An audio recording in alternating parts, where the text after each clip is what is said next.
you. Yeah. Ever get that feeling, that real urge to just build something yourself? Oh, absolutely. Take an idea you have and just, run with it. Yeah, that entrepreneurial spark. Starting a business is definitely exciting. It's a huge leap. But it can also feel a bit like looking up at this massive mountain. Totally. Where do you even start? Exactly. Where do you put that first foot? It's such a common question. So many people thinking about it wonder that. But the good news is there's actually a lot of really good guidance out there now. Right. Think of it like getting a decent map before you start climbing that mountain. Okay, yeah, a map sounds good. And for our chat today, we've pulled together some really helpful resources. Like, imagine having the Small Business Administration's 10-step guide. Mm-hmm. The SBA guide is great. Right next to some, really practical FAQs from Forbes on just getting started and also picking that super important business name. Crucial step, the name. Then we've got Maker's Mindset, kind of laying out the legal things you got to do. Shopify's got some smart advice on building a business plan. Which is essential. And then some really down-to-earth tips on marketing without needing a huge budget, which is, let's face it, key for most startups. That's from Rasmussen University, and even some interesting threads over on Reddit. Oh, Reddit can have some gems for that low-cost stuff. Totally. Plus, we'll look at some key tools from Doodle and Jim Hart's YouTube channel, get a slightly different take from Mark Tilbury about maybe, the reality of getting rich quick from a business. Bit of a reality check there. Yeah, a grounded view. And Viva Capital Funding helps break down the whole funding picture. So it's a really good mix of info covering kind of all the big areas you need to think about. Right. And our plan here is basically to take all that, try and distill it down into a clear overview for anyone listening who's got that business idea bubbling away. Yeah, cut through the noise. Exactly. Filter out the bits that feel maybe overwhelming at first, and just focus on the key actions, the key things to think about early on. So you feel, ready to actually do something, not just stuck thinking about it. Okay, love that. Let's do it. So where does this whole adventure really begin? It feels like you need a solid base first, right? You absolutely nailed it. And pretty much all our sources agree on this. It kicks off with market research. Okay. Both the SBA and Shopify really hammer this home. It's vital. You've got to understand the market you're thinking of entering. Right. Like, does your amazing idea actually solve a real problem people have? Or fill a need they genuinely feel? Is anyone actually going to buy it? Exactly. Who are these potential customers? What are they using right now? And maybe most importantly, what can you offer that's, I don't know, better, faster, cheaper, or just different? Finding that edge. Yeah, that competitive edge, that unique selling proposition. That's what's going to make people notice you instead of the competition. That makes perfect sense. Avoid pouring your heart and soul into something nobody actually wants. So yeah, digging into customers, checking out competitors, that's step one. What comes after that? What's the next bit of the foundation? Well, once you've got a clearer picture of the market, the next big piece is your business plan. Ah, the business plan. Sounds intimidating. It can sound that way, but think of it less like homework and more like your roadmap. The SBA and Shopify both call it essential. And it's not just a document you write and forget. Right. It should be like a living guide that helps you, structure things, run the business day to day, and plan for growth. Okay. Shopify actually breaks it down really nicely into key sections. You've got the executive summary, that's your quick pitch. The elevator pitch part. Kinda, yeah. Then describing your company, that market analysis we just talked about, but in more detail, how you'll organize and manage things, what your actual products or services are. Okay, the specifics. Exactly. Who your ideal customers really are. That's customer segmentation. Then your plan for marketing and sales, how you'll actually get your product or service to the customer, logistics and operations, and of course, the numbers, your financial projections. It definitely sounds like a lot to think through, but I can see how mapping it all out would keep you focused. Shopify mentioned it's good for strategy, obviously, but also for just testing the idea itself. Yeah, does it hold up when you write it down? Right. And for research, and even recruiting people later or finding partners. Precisely. It forces that really thorough thinking. And speaking of essentials, you obviously need a way to fund this whole thing. Ah, yes, the money part. The money part. The SBA and Viva Capital Funding offer a good look here. Viva Capital Funding sort of breaks funding down into two main types. There's debt funding, Okay. which is basically borrowing money you have to pay back, usually with interest. And then there's equity funding. Which is where you give up a piece of the pie. Yeah, exactly. You trade a percentage of ownership in your company for cash, for investment. Okay, so debt and equity. And under debt, you've got things like regular bank loans. Yep, traditional bank loans. Yeah. And SBA loans are a big one, too. It's interesting, the SBA often doesn't lend the money directly. Oh, They often guarantee a part of the loan. So they tell the bank, hey, if this small business can't pay back, we'll cover, say, 80%, which makes the bank more willing to lend. okay. That makes sense. So it reduces the bank's risk. Exactly. Then you've got business credit cards, lines of credit. Grants are out there, too, but they can be really competitive to get. Yeah, I bet. Lots of people applying. Definitely. And then on the equity side, you mentioned partner financing. That could be venture capital firms, VCs who invest larger amounts, often in high-growth potential companies, Right. or angel investors who are usually wealthy individuals investing their own money, often in an earlier stage. Okay. You might even have silent partners, people who just put in money but aren't involved day to day. And crowdfunding. That seems popular. Very popular, raising smaller amounts from lots of people, usually online. And then there's equipment financing if you just need specific gear, like machinery or vehicles. Wow. Okay. So lots of different avenues for funding. Yeah, and it's really important to think about which one, or maybe which combination, fits your business, your goals, and honestly, your comfort level with either owing money or giving up ownership. Right. Big decisions there. Okay. So we've done our homework on the market. We're drafting the business plan, thinking about funding. What's next? The legal side often feels like a bit of a maze. It can feel like that for sure, Mhm. but getting the legal structure right from the start is so important. It can save a ton of hassle later. I believe it. The SBA and Maker's Mindset give a pretty clear roadmap here, too. A really big early decision is your business structure. Like sole proprietor, LLC, that kind of thing. Exactly. Forbes mentions the main ones: C Corp, S Corp, LLC, limited liability company, partnership, and sole proprietorship. Each one has different rules about taxes, paperwork, and crucially, how much your personal assets are protected if the business runs into trouble.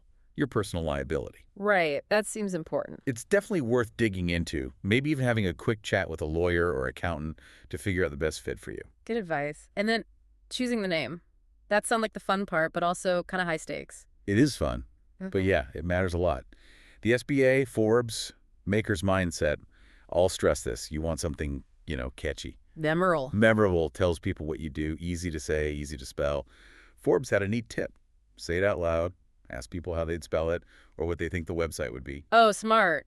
To catch any weird spellings or confusion. Exactly. And get feedback from different kinds of people. Forbes also warns about names that might sound okay to you but could be like accidentally misleading or even have negative meanings in other cultures. Ooh, good point. Mm, Didn't think about that. yeah, gotta consider the wider audience. And check for online competition, too. How easy will it be for people to find you when they search that name? And the website domain name, right? Is it available? Absolutely critical. Forbes says, .com is still kind of the gold standard if you can get it. Yeah. But things like .co and .io are definitely becoming more common and accepted, especially for techie businesses. But check social media handles, too. Is the name available on Instagram, Facebook, TikTok, whatever platforms you plan to use? Good call. And maybe even the App Store name if you're building an app. Yep. Got to check all those digital spots. Yeah. So once you finally land on that perfect name, Which could take a while. it could, then you need to register it legally. The SBA and Maker's Mindset cover this. Usually you register it with your state, often through the Secretary of State's office website. Okay. Maker's Mindset had a handy tip. Just search online for business entity search, plus your state's name, and that should lead you to the right place to check availability and register. And if you operate under a name that isn't your own legal name, like a doing business A's or DBA name, Right, a trade name. you might need to register that too, potentially even at the federal level if it's trademark. Got it. And then there are tax IDs. Yep. Essential stuff. You'll almost certainly need a federal employer identification number, an EIN, from the IRS. Okay. Maker's Mindset called it like a social security number, but for your business, which is a good way to think about it. Yeah, that makes sense. And depending on your state, you might need a state tax ID number as well. Plus, and this is a big one, licenses and permits Red tape. can feel like it, but it's necessary. The SBA and Maker's Mindset stress that what you need really varies based on your industry, your state, even your city or county. So it's very specific. Very specific. You might need a seller's permit if you're selling physical goods, maybe professional licenses if you're in, say, healthcare or finance. You got to check federal, state, and local requirements. Okay, lots of checking involved. Yeah, definitely. And one last really practical step, the SBA highlights. Open a separate business bank account. Oh, yeah. Keep the money separate. Absolutely. Don't mix your personal and business finances. It makes accounting way easier and protects your personal assets, too. Right. So all those legal hoops seem crucial, even if they're maybe not the most exciting part. They're foundational. Getting them right sets you up properly. Okay. Foundation laid, legal stuff getting sorted. Now, how do you actually tell the world you exist? Especially when you're starting out and probably don't have a massive advertising budget, low-cost marketing. Yes. This is where you can get really creative and resourceful. Rasmussen University and those Reddit discussions are gold mines for this. Okay, what are some top tips? Well, Rasmussen starts simple. Make a basic marketing plan. Doesn't have to be fancy. Yeah. And set a budget, even a tiny one. Know what you can spend. Right. They also talk about the power of just plain old word of mouth. Mhm. Happy customers telling their friends. And really nailing your elevator pitch, that quick, clear explanation of what you do and why it's great. Be ready to explain it anytime. Exactly. And don't underestimate business cards. Rasmussen mentions having both physical ones for in-person meetings and maybe digital ones too. Yeah. Just easy ways to share your info. Still relevant then. And community networking seem like a big theme too. Huge for low-cost marketing. Yeah. Rasmussen suggests things like joining relevant Facebook groups or LinkedIn groups, showing up at local business mixers or Chamber of Commerce events. Getting out there. Yeah, maybe sponsoring a local kids' sports team or a charity event, or even offering to give a talk at a local library or community center about something you're an expert in. It's about building connections and visibility locally. Makes sense. Build that local buzz. And then there's the whole online world, especially organic social media. Reddit users had tons of ideas here, Like what? like posting consistently on the platforms where your customers hang out, sharing stuff they'll actually find useful or interesting, not just sales pitches. Providing value. Exactly. Engaging with people, replying to comments, asking questions, using the right hashtags so people searching for those topics can find you. Maybe even collaborating with micro-influencers. People with smaller niche followings. Right. They often have really engaged audiences and might be more affordable or even willing to collaborate for free products if it's a good fit. Interesting. What else? Claiming your Google My Business profile, it's free and helps you show up in local searches and on Google Maps. Huge for local businesses. Oh, yeah. Gotta do that. Content marketing, like writing blog posts that answer common questions your target audience has. That helps with SEO, attracting people from search engines over time. Okay. Email marketing, building an email list and sending out newsletters. Again, focus on providing value, not just selling. Referral programs rewarding existing customers for bringing you new ones. Smart. Leverage your happy customers. Partnering with other businesses that serve a similar audience but aren't direct competitors. You can cross-promote each other. Like a coffee shop partnering with a nearby bookstore. Perfect example. Also, just showing up at local events, farmers markets, craft fairs, depending on your business, basic SEO for your website so Google can find you, encouraging user-generated content like customers sharing photos with your product, asking for online reviews. Reviews are huge. So important for trust. Short video content, think TikTok, Instagram Reels, quick, engaging stuff, even guerrilla marketing, unconventional, creative tactics that get attention without costing much. And running simple contests or giveaways on social media can generate buzz. Wow, that's a lot of ideas. Reddit also mentioned LinkedIn specifically. Yeah, especially for B2B businesses, business to business. If you sell services or product to other companies, LinkedIn can be a really powerful place for networking and finding clients. Okay, so the theme seems to be creative, be consistent, provide value, and engage with people. It doesn't always need big bucks. Exactly. It takes time and effort, but not necessarily a huge marketing budget, especially at the start. All right, so you're marketing, you're maybe getting some customers. How do you keep everything running smoothly without getting totally overwhelmed? Tools seem pretty important here. Oh, massively important for efficiency. This is where Doodle and Jim Hart's advice comes in. Think about project management tools first. Like Trello or Asana. Yep, Trello, Asana, Money.com, tools like that. They help you keep track of all the tasks, deadlines, who's doing what, especially when you're starting out and probably wearing like 10 different hats. Totally. Keeps things from falling through the cracks. Exactly. Then accounting and invoicing software. QuickBooks, FreshBooks, Wave is a popular free option. Okay. These are crucial for managing your money, sending invoices, tracking expenses, understanding your cash flow right from day one. Don't wait until tax time to figure this stuff out. Good point. Get it set up early. Definitely. And communication tools. Slack, Zoom, Microsoft Teams, essential for talking with clients, any partners, or maybe your first hires, especially if you're not all in the same physical place. Yeah, remote work is so common now. Right. And for the marketing stuff we just talked about, Hmm. there are tools to help manage that too. Buffer or Hootsuite for scheduling social media posts. Saves time. Huge time saver. And Canva is amazing for creating graphics easily, even if you're not a designer. Love Canva. It's great. And then scheduling. Trying to find meeting times can be such a pain, especially across time zones. Yeah. Yes. The back and forth emails. Exactly. Tools like Doodle or Acuity Scheduling automate that whole process. You just send a link with your availability, people pick a time, it syncs with your calendar. Done. Genius. Jim Hart mentioned that some can even handle payments for appointments. Yeah, like Acuity. Yeah. Super useful if you charge for consultations or sessions. Hmm.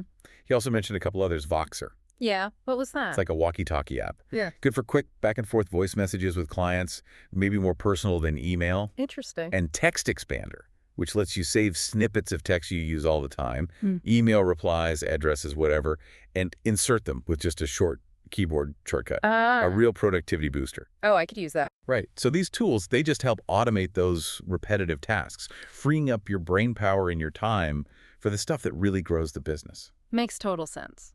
Okay, so we've covered a ton: research, planning, legal, marketing tools.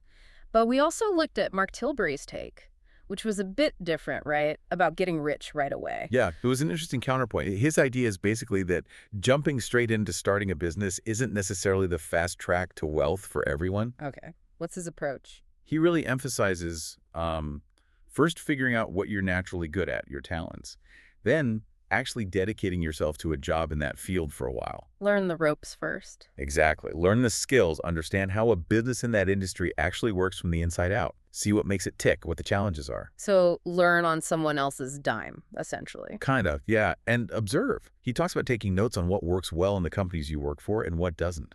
Build that real-world knowledge base first. That's actually really practical advice, less risky. Potentially, yeah. And then maybe test your own business ideas on the side first, like a low-risk side hustle. Try it out before quitting the day job. Right. See if the idea has legs, if people respond to it. Focus on providing real value. Yeah. It's more about a gradual buildup of skills, experience, and testing, rather than just diving in headfirst hoping for immediate success. A more measured path. I can Correct. see the wisdom in that, too. It's a different perspective to consider, for sure. Depends on your personality and circumstances, too. So when you pull it all together, starting a business really is this like layered journey, isn't it? So many different pieces that connect. Absolutely. You've got the research, the planning, the legal setup, figuring out how to get noticed without breaking the bank, using the right tools to stay efficient. And maybe even thinking about the timing and the path you take, like Tilbury suggests. Exactly. All these elements are interconnected. We've really just scratched the surface today, touched on the key areas. Yeah, starting point. A solid starting point, hopefully.